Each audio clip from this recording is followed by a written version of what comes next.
Maravillas, narinig yung mga komentaris mo nito mga congressmen. Malamang po kasi tayo yung una na nag-react dito sa naging remarks ni Digong na ginagawa niya mga kababayan na joke ang mga pagbabanta. Nasabi natin, ito ay isang labag sa batas. May decree, presidential decree po, na sinulat noon ng tatay ng ating Pangulong Bongbong, si Apo Lakay. Yung mga bomb threats po, mga prank, mga bump joke po, bawal yan po kasi nagkikreate siya ng chaos. Ito naman po yung bago naming product na binibenta online. iGlow Serum, whitening po siya. Tingnan ninyo yung epekto sa aking anak na architect before and now. Yung mga inquiries po ninyo, dumiretso na lang kayo sa kanyang Facebook account, Riz Maravillas.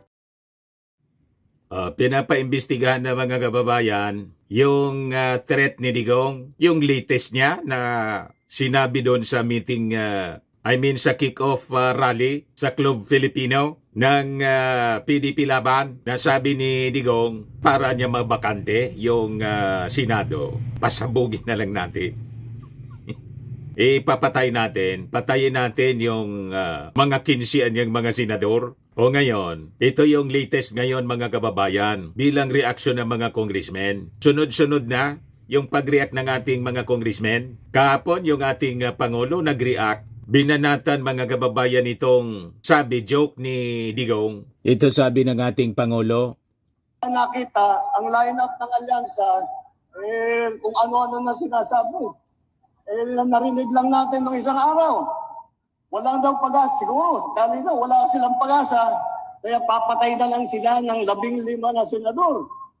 Ay talaga, bagay. Mahirap naman yung ibang tao. Ang iniisip lang nila, ang isa-isang solusyon sa lahat ng problema ay pumatay pa ng Pilipino. Nakakapagtaka kung bakit ganun. Ngunit, maintindihan mo rin.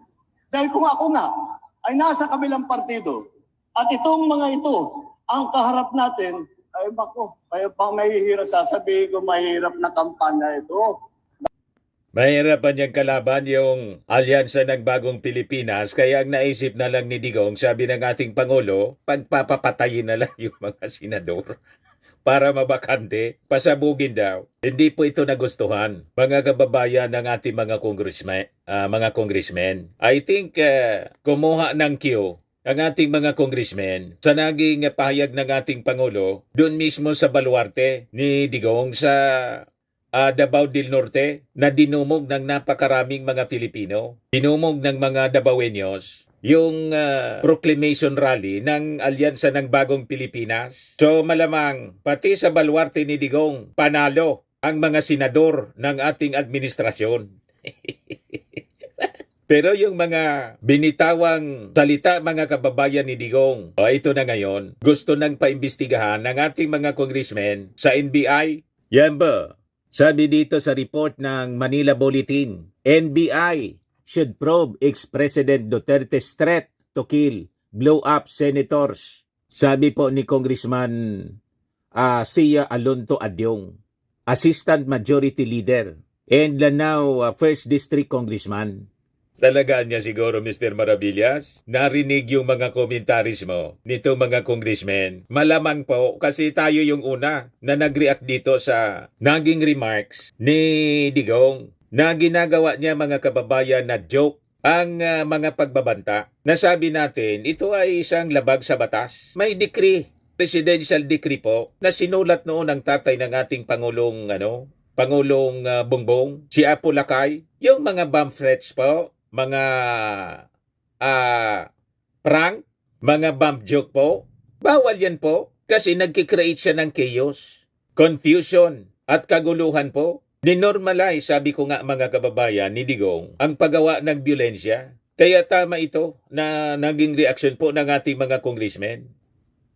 Kaya sabi ni Adyong, the National Bureau of Investigation should look into former President Rodrigo Duterte's remark, wherein the latter said that he would kill senators in order to ensure the victory of Partido Demokratiko Pilipino Lakas ng Bayan, PDP Laban, senatorial slate.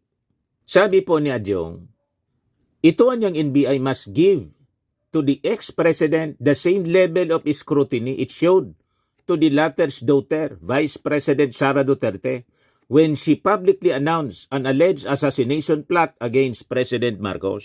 Kaya sabi natin, like father, like daughter. Kaya si Sara Duterte, ganun kung mag-behave, ganun kung magsalita. Ang dali sa kanya ang manakot, magbanta sa ating Pangulo kasi natingala sa kanyang tatay.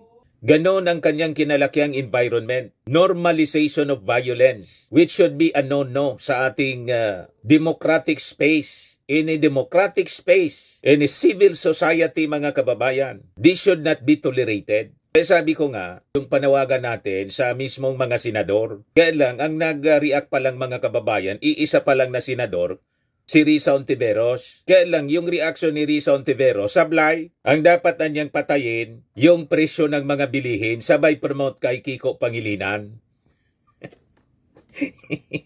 So, hindi niya sineryoso itong uri ng mga pananalita ni Digong na ninonormalize niya sa pamamagitan ng pagjo-joke-joke niya. Ilat naman po, dinaan niya sa joke-joke, yung kill-kill that resulted mga kababayan doon sa more than 30,000 na na-EJK.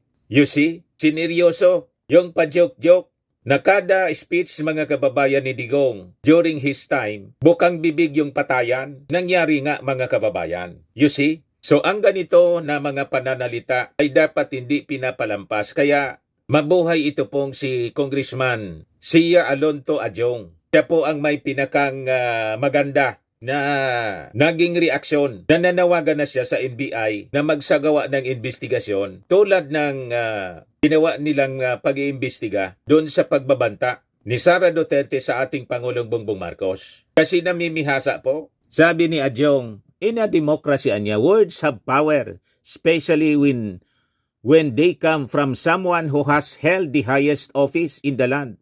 If certain statements warrant legal scrutiny, it is imperative that all similar declarations be assessed fairly and consistently, sabi po ni Adjong. He urged the NBI to assess whether such remarks, particularly those referencing acts of violence, fall under existing legal provisions.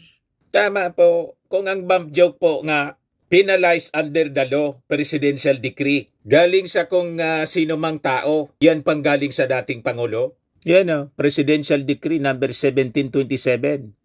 Declaring as unlawful the malicious dissemination of false information or unlawful willful making of any threat concerning bombs, explosive, or any similar device. So, pag-aralan na ninyo po, National Bureau of Investigation, hindi dapat pinapalampas ang ganitong mga remarks kasi ginagawa nila normal ang paggamit ng byulensya para na tayong nasa lugar ng mga Hamas. Naging normal yung paggamit ng violence. Yan ang mindset ng mga Hamas, Hezbollah, kalaban ng Israel. You see?